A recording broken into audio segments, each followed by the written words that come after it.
Hello everyone, I'm Kibitz and welcome back to Satisfactory, where last time we got to work on a bunch of trains that are collecting up all of the bauxite in the world. Then we're bringing it to the other side of the world, pretty much, to where we want to have our aluminum factory. Right now we're just making a couple batteries, but soon we're gonna be making everything.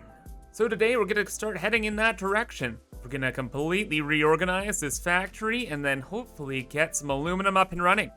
And if you're excited for that, remember to leave a like. And if you like the music in this video, I actually co-produced it. So feel free to give it a listen, link in the description. And just to get started with things real quick, I wanna clean up and organize what we've already built. So train tracks, they're nice, but it'd be way better if we actually had some supports here. So luckily we can attach these just to the bottom of the track and make it look all nice and pretty. And that didn't take all too long, so once we got to the train station here, I decided to add on just a nice comfy snug platform, and we'll add on maybe like a roof to the train station as well. And then this will be done. So I went with something clean and simple. So we're good to scoot back to the factory and automate thousands of aluminum ingots per minute. And processing-wise, the big plan is, of course, to turn the bauxite and mix it with water and make alumina solution with the sloppy alumina alternate. Then with that, we make some aluminum scrap with just the default recipe using the solution and the coal. And then with the scrap, we're just gonna straight up melt it down into pure aluminum ingots. And from there, we're going to not make alclad aluminum sheets. We're actually gonna make pretty much none. The only thing we're gonna be using these alclad aluminum sheets for is for belt work. I've eliminated them from our process tree. In fact, all we're doing with aluminum is making these. The aluminum casings. Oh wait, how do you know you're never gonna need the sheets, Kibs? Because I pretty much pre-made all of our production lines in the game on Google Sheets. So we're gonna just follow along with those until we've beaten the game. Because when you're using most of the game's resources, it's pretty much impossible just to wing it. You kind of need to use like Excel or something. But with everything calculated, we're ready to rock and roll, brother.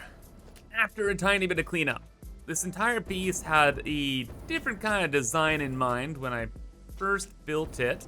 But now with updates 6 and 5 and all the fun toys we have, I really want to rebuild it in a different way. There are a couple things that have to stay, of course, though. First of which being this battery plant here. This battery plant makes all the batteries for the drones that are running our nuclear power plant, so that is mission critical. Later on, we'll get rid of it though. And then we have a little tiny alclad aluminum sheet factory, i.e. these two assemblers, wait, this one assembler right here. That makes all of the alclad aluminum sheets we use in the world. Other than that, we're gonna keep the refineries over there as kind of a refining area, and we're gonna have all of our items kind of going through this square, just to keep them organized somewhere. Good news, for the most part, I've finished up the cleanup part of this, so we can get ahead with building. So just get rid of that, this, heat sinks, no, batteries, no. Yeah, let's get to building. Want to make, of course, a giant, beautiful, brutalist design, and we want the front of it to be on this side here. I'm not sure what we're gonna do with the design, but I'm pretty sure at least that we're gonna want a nice, clear view of it, especially since our main base is right over there, and we're gonna be staring at this aluminum factory like every day, all of the time. And thank goodness we have nuclear weapons for cleanup nowadays. Oh, saves so much time. Okay, starting things off with the building. Of course, we're gonna be using just concrete, because concrete is beautiful. And we're going to have kind of just a spaced out design. Also because a design like this is easy to extend up vertically. And this is gonna be a very vertical base, at least from this point on. Like, it's already wide enough. Like, we're going up from here on out. Plus, we have to get up to that train station site eventually. So yeah, we gotta get moving and grooving.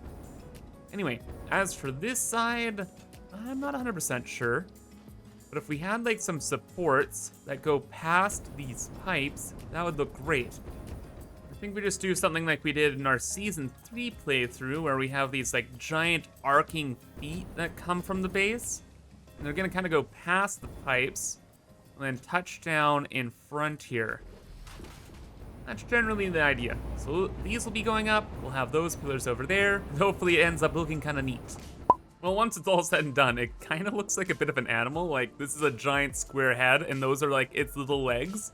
But imagine this is gonna be like super, super tall, so it's not gonna look like this forever. And I think the ideas are there.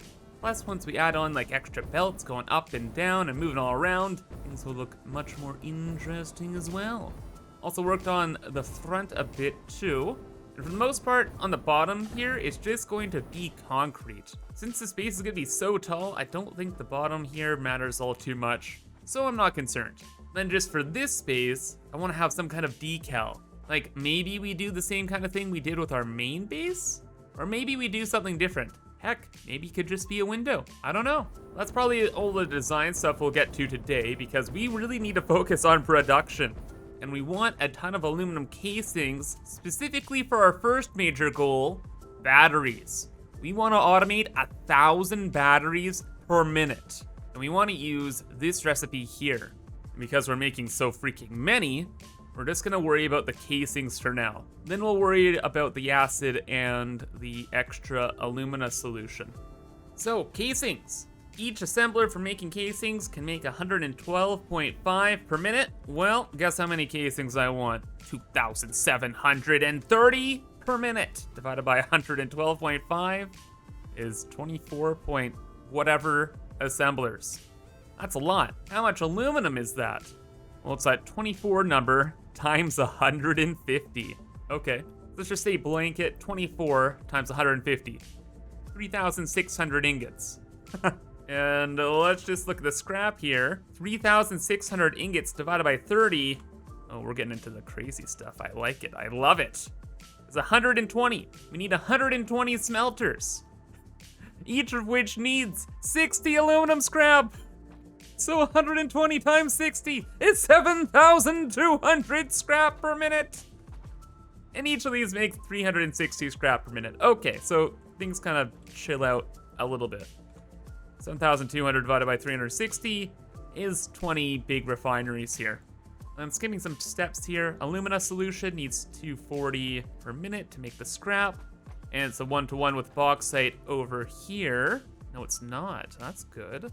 But then alumina-wise, we're gonna need about 5,000 alumina and 2,500 coal. And by the time we get to bauxite, we're gonna need about 4,100 bauxite. And that will deal with the casings. And the rest of the bauxite will be used for alumina processing for those batteries again at this stage. But we know what we're doing, so let's get started. First up, I'm gonna fill out this floor with platforms. That'll leave a mini floor underneath, and we'll use this for like belt logistics and stuff like that. And then at least at this stage, I suppose we will put down the smelters. Need about 120 smelters to make all of the aluminum, but after we overclock everything, we're only gonna have to build 48. But very importantly, we're gonna set up these smelters in groups of 5, mainly so we can match the scrap refinery's output. And the scrap is produced at insane production rates, 360 per minute per refinery.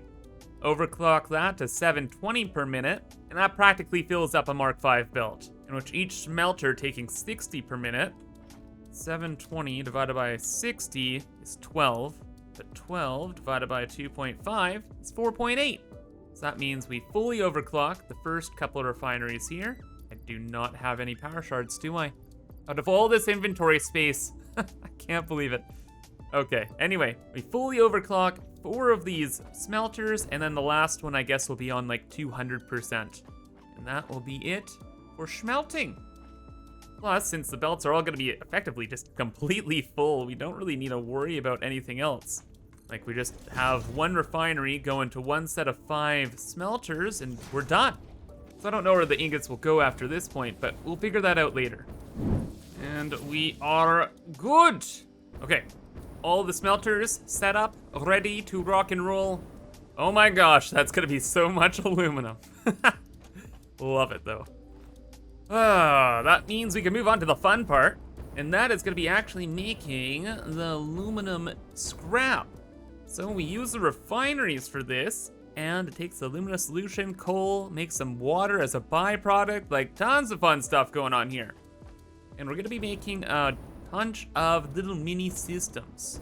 So we'll have the water go into the first system here, along with the bauxite, and that will make the alumina solution. Takes 200 bauxite, takes 200 water, GGEZ. Then, after we add some coal in with the alumina, we get the scrap, and then the extra water. Well, the scrap, we already talked about, that's gonna be going all the way down to one of these setups here. Since I wanna overclock this, there'll be 720 scrap per system, so that'll be simple. And then dealing with water as a byproduct kind of could not be. Fortunately, we have valves nowadays, which make our lives super, super simple. So what we'll have to do when we're setting up all of these refineries is we're gonna have to have a junction cross and another pipe. And this will be from some kind of like main pipeline that's feeding this system with the initial amount of water. Since this needs 200 water, and we have to get rid of this byproduct of 120 water, the system will need 80 water per minute to actually run. Wait, no, this is all overclocked. It'll need 160 water per minute to actually run. So that means we need a valve from the main line, making sure there's only 160 water per minute entering the system. So it'll take a little while for it all to get started, because this machine will have to boot up. But once this thing boots up, and then the next machine boots up, that excess water will go back to the first machine, and everything will run just fine. Cool beans. Now where to build it? Well, I was thinking of building it over here, because this is the refinery area, but I realized very quickly, we're not gonna have enough space. We already have to build a bunch of these systems, but also, since we're making casings, we are going to need an ungodly amount of copper ingots. So I decided, this is copper land now. We already have copper being made over here, using this pure ingot recipe. And I brought over some more copper, and built more refineries over here, and I was realizing, yeah, this is all gonna be for copper. So what to do with this scrap? We're gonna move it on up, upstairs to here. And this will be the scrap floor. It's right between the train station and there, so it should work out pretty well. Plus, we're gonna have belts now going up and down and moving all around. So it should look really busy and interesting from a design aesthetic. Oh yeah, and a lot of people are probably wondering, hey Kibs, why are you making this much aluminum and why are you after batteries so much? Like, why do you want 1,000 batteries per minute? Well, most of the batteries are gonna be for space elevator parts, and then some of the batteries are going to go towards just drones. We will blot out the sky with drones. It will be glorious. Eventually. Now that we have the refineries all set up, same deal I just kind of explained, we have to get the inputs next. So it's gonna be kind of weird because of how the overclocking and everything works. But every machine here needs 400 bauxite per minute. I decided just to stick with the 200 overclocking speed. We have like 20 different setups.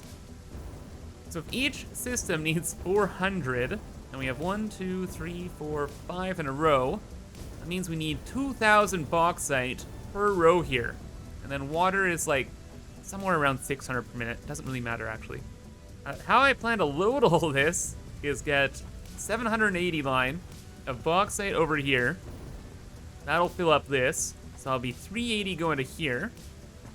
I'll pretty much deal with that. Then we have 440 bauxite going in the middle here. So 400 will go into the center refinery. 20 will mix with the 380 to go into this refinery. And then I mirrored that whole thing on the left. Will it work out as I intend? I don't really know, but eventually, once it all overflows, the system will work perfectly, so it's all good. And because of my exceptional planning, we just have to connect one refinery to one smelter setup down there. But, you know, it could make things a lot better if we turned the train station. We have all of our bauxite and nitrogen and stuff facing this direction, but what if we just turned it over this way, you know? Right over top of all of the refineries. Also because it fits with the design down here. Like, how am I gonna make this design fit into this train platform up there? It's not gonna work. I'm just gonna turn it. You know what? I'm just turning it. Besides, this is a YouTube video. I have the power of booping. Oh yeah, not bad at all. In fact, this is absolutely the right decision to move the train station. Not only because it fits the design better, but mostly because the tracks actually look a lot better. They're actually flat on the ground, and I don't just have another track just scooting over the other, none of that weird stuff. No.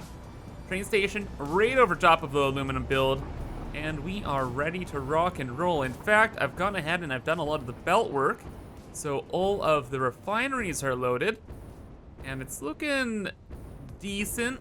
A little bit of a spaghetti, but overall not bad. And I think we can even power this all on now, because after sending everything downstairs, I went down there and also connected up all the coal. So the coal is going up through the floor and to where it needs to be. The water, again, very straightforward. It's like 1,200 water per system or whatever. I don't really care. I just loaded up the pipes, called it a day, and that's that. Now, admittedly, there's probably gonna be a lot of problems with what I've built here, because recently I did a 24-hour Twitch live stream. And I did most of the grunt work for this project while I was doing that live stream. So, yeah, wasn't exactly perfectly coherent for most of the work here. So there's, yeah, probably a lot of problems, in fact. But at least the 24-hour stream was fun. But anyway, go time. Just have to connect this to the main grid. Please nothing explode. Okay. It's moving. It's grooving. Hopefully the numbers are working out. Kind of. That's loaded up. That's overflowed. Those are paused. They're stuffed with material. Got a little bit of excess material here too, which is nice for later. Problems. Water's moving. This thing's grooving. The water's actually getting out of the system, so it's actually going over to here. Good, good.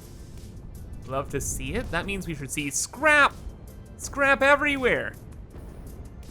Wait a second, did I build this correctly?